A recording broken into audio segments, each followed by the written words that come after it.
Marjorie. Pequeña Dolores Alessandra, somos de la institución educativa Thomas Alva Edison de la UGEL 05 y nuestro proyecto es la alarma sísmica. ¿Cómo nosotros llegamos a elaborar este proyecto? Bueno, nosotros podemos identificar que en el distrito de San Juan de Lurigancho ha ido incrementando la población y por ello han ido construyendo las casas en los cerros.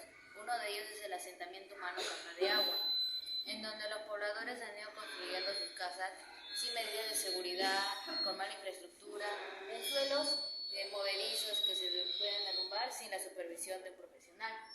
Gracias a ello podemos llegar y con el objetivo para este proyecto es que evitemos daños y accidentes y además de las pérdidas humanas.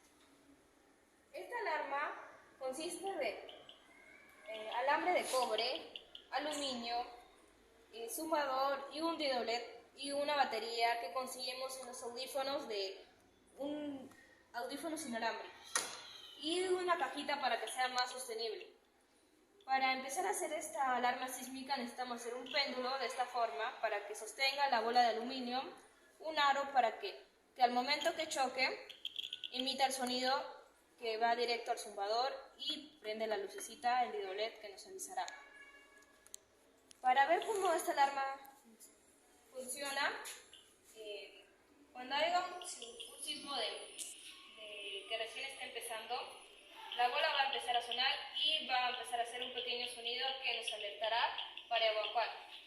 En conclusión, podemos decir que nuestro proyecto está al alcance de todos, ya que como dijo mi compañera, los materiales son de bajo presupuesto y muchos pobladores de los cerros pueden tenerlo, ya que es de bajo costo.